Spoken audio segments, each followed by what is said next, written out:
शरद पवारांच्या राष्ट्रवादीनं वाढत्या महागाई विरोधात आंदोलन केलंय। गॅस दरवाढ, इंधन दरवाढीसह अनेक मुद्द्यांवर शरद पवारांची राष्ट्रवादी आक्रमक झाली होती।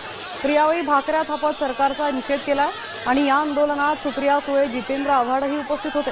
आंदोलनाची आक्रमकता वाढताच पोलिसांनी आंदोलनकर्त्यांची धरपकडही केली आहे। आता समोर आलेल्या बातमीनुसार सामान्य माणसासाठी सर्वात मोठी धक्कादायक ब्रेकिंग न्यूज आता समोर येत आहे। युद्धाच्या परिणामामुळे येत्या काही दिवसांमध्ये अशा काही वस्तूंच्या किमती प्रचंड वाढणार आहेत, ज्या वस्तू तुम्ही 2 ते 3 दिवसातून एकदा तरी खरेदी करत असता। खाद्यतेल असेल, डाळे असतील, petrol, diesel, gas cylinder, electronic वस्तू आणि किराणा सामान या सर्वांच्या किमती एकाच वेळी वाढणार असल्याची धक्कादायक माहिती समोर आली आहे। आज जर हे कळालं नाही तर पुढे खूप मोठं नुकसान होऊ शकतं।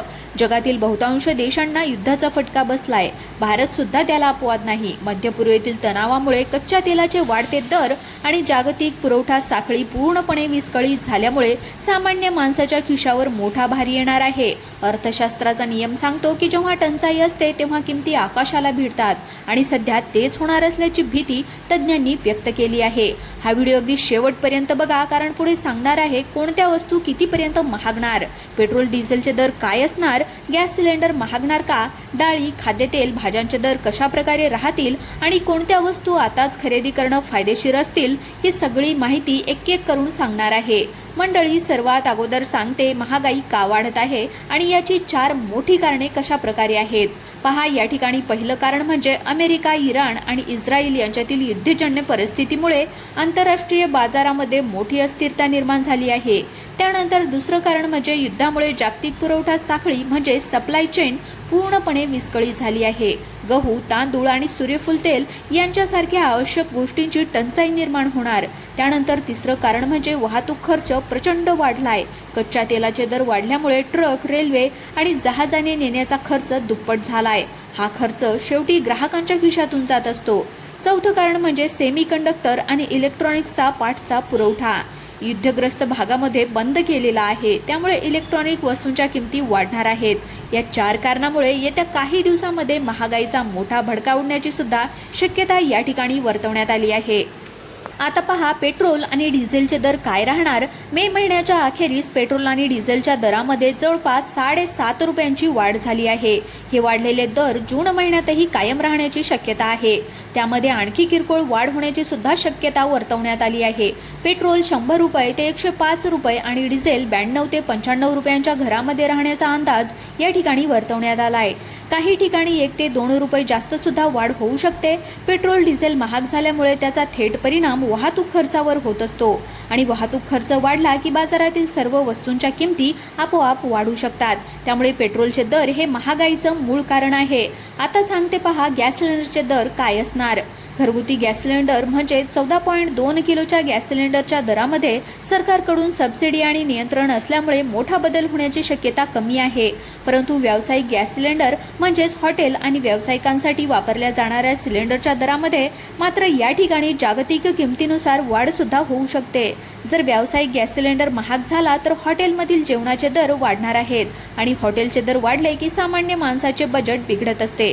त्यामुळे घरगुती गॅस सध्या तरी नियंत्रणामध्ये असेल, पण व्यावसायिक गॅसच्या किमती वाढण्याची मोठी शक्यता आहे। आता पहा, डाळी आणि कडधान्यांचे दर काय असणार। तूर डाळ सध्या 122 रुपये किलोच्या आसपास आहे, उडीद डाळ 118 रुपयाच्या किलोच्या आसपास आहे, तर मूग डाळ 110 रुपये किलोच्या आसपास आहे। हरभरा डाळ या ठिकाणी 85 रुपये किलोच्या आसपास या ठिकाणी आपल्याला पाहायला मिळत आहे। या डाळींचे दर पुढे कसे राहणार हे मुख्यत्वे मान्सूनवर अवलंबून असते। जर या वेळेवर चांगला पाऊस या ठिकाणी झाला तर पेरण्यांना वेग येईल, बाजारातील साठेबाजी कमी होईल, डाळींचे दर या ठिकाणी नियंत्रणात राहतील। परंतु जर मान्सूनच कमी पडला किंवा उशीर झाला तर डाळींच्या किमती मोठ्या प्रमाणामध्ये वाढणार आहेत। त्यामुळे डाळींच्या किमती सध्या स्थिर असल्या तरी सुद्धा पुढे वाढण्याची शक्यता नाकारता येत नाही। आता पहा, खाद्यतेलाचे दर काय राहणार। शेंगदाणा तेल सध्या 202 रुपये किलोच्या आसपास आहे, मोहरीचे तेल 190 रुपये किलोच्या आसपास आहे, तर सोयाबीन तेल आणि सूर्यफूल तेल सध्या माफक दरामध्ये उपलब्ध आहे। परंतु युद्धामुळे सूर्यफूल तेलाचा पुरवठा कमी झालेला आहे। युक्रेन आणि रशियातून येणारे सूर्यफूल तेल आता मिळणं या ठिकाणी कठीण झालंय। त्यामुळे खाद्यतेलाच्या किमती उद्या 250 ते 300 रुपयांच्या पार जाण्याची शक्यता सुद्धा वर्तवण्यात आली आहे। जर तुम्ही खाद्यतेल साठवून ठेवणार असाल तर आता किमती तुलनेने कमी असताना घेणं फायदेशीर ठरू शकतं. आता पहा इलेक्ट्रॉनिक वस्तूंचे दर काय राहणार. TV, fridge, washing machine, mobile, laptop आणि गाड्यांच्या सुट्ट्या या भागांच्या किमती प्रचंड वाढण्याचा अंदाज येणार आहे. कारण या वस्तू बनवण्यासाठी लागणारे सेमीकंडक्टर आणि इतर कच्चा युद्धग्रस्त भागातून येणं बंद झालंय.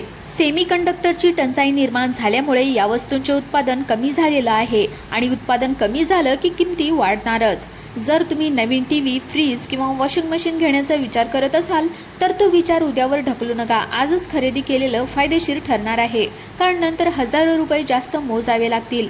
आता पहा भाज्या, साखर आणि इतर किराणा सामानाचे दर काय राहणार. कांदा आणि बटाट्यांच्या किमती सध्या कमी आहेत. शेतकऱ्यांच्या कांद्याला चांगला भाव मिळत नसल्यामुळे 5 ते 10 रुपये किलोपर्यंत खाली आलेले आहेत. परंतु वाहतूक खर्च वाढल्यामुळे साखर सुद्धा थोडी महाग होऊ शकते. टोमॅटो आणि इतर भाज्यांचे दर मान्सूनवर अवलंबून असतात. मान्सून चांगला आला तर भाज्यांचे दर नियंत्रणामध्ये राहतील, नाही आला तर महागाई वाढेल. आता पहा कोणत्या वस्तू आताच खरेदी करणं फायदेशीर आहे. पहिलं म्हणजे या ठिकाणी खाद्यतेल. खाद्यतेलाच्या किमती वाढण्याची शक्यता जास्त आहे, त्यामुळे आता जर थोडं जास्त तेल घेऊन ठेवलं तर पुढे महाग होण्यापासून वाचणार आहात. दुसरं म्हणजे डाळींचे दर सध्या स्थिर आहेत, परंतु मान्सून कमी पडला तर वाढणार आहेत, त्यामुळे घरामध्ये थोडा साठा ठेवणे योग्य आहे. त्यानंतर तिसरं म्हणजे इलेक्ट्रॉनिक वस्तू. जर नवीन टीव्ही, फ्रीज, मोबाईल घ्यायचा असेल तर आत्ताच घेऊन टाका, नंतर हजारो रुपये जास्त लागणार आहेत. चौथं म्हणजे सोने दागिने बनवायचे असतील तर आताचे दर या ठिकाणी तुम्ही पाहून घ्या, परंतु घाई करू नका. त्यानंतर पाचवं म्हणजे पेट्रोल. जर गाडी असेल तर फुल टँक ठेवा, कारण दर वाढण्याची शक्यता आहे. आता पहा महागाईपासून बचाव कसा करायचा तर या ठिकाणी पहा, पहिलं कारण म्हणजे घरामध्ये आवश्यक वस्तूंचा थोडा तरी साठा ठेवा, परंतु जास्त साठेबाजी करू नका. दुसरं म्हणजे बाजारामध्ये जाण्यापूर्वी यादी बनवा आणि गरजेच्याच वस्तू घ्या. त्यानंतर तिसरं म्हणजे सेल आणि ऑफर पाहून खरेदी करा. अनेक दुकानामध्ये सेलमध्ये वस्तू स्वस्त मिळतात. त्यानंतर चौथं म्हणजे महागड्या ब्रँड ऐवजी स्थानिक उत्पादने वापर. त्यानंतर स्थानिक उत्पादने स्वस्त आणि दर्जेदार असतात. त्यानंतर पाचवं म्हणजे अनावश्यक खर्च टाळा. महागाईच्या काळामध्ये बचत महत्त्वाची असते. मंडळी, एक महत्त्वाची सूचना आहे पहा, कोणी सुद्धा सांगेल की उद्या पेट्रोल 50 रुपयांनी वाढणार किंवा डाळ दुप्पट होणार, तर अशा अफवांवर अजिबात विश्वास ठेवू नका.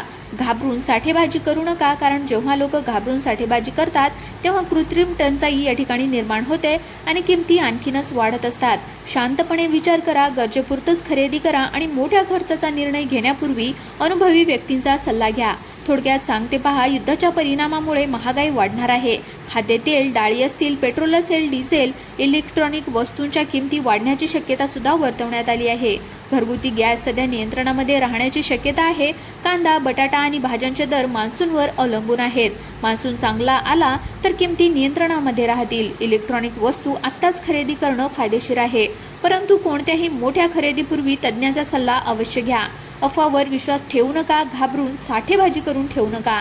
शांतपणे विचार करा. ही माहिती सूत्रांमार्फत वर्तवण्यात आलेली आहे. ही माहिती तुमच्या सर्व नातेवाईकांना आणि मित्रांना पोहोचवा.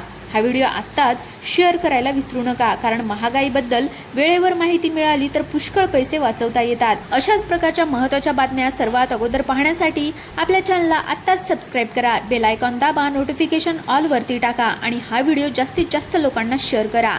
धन्यवाद.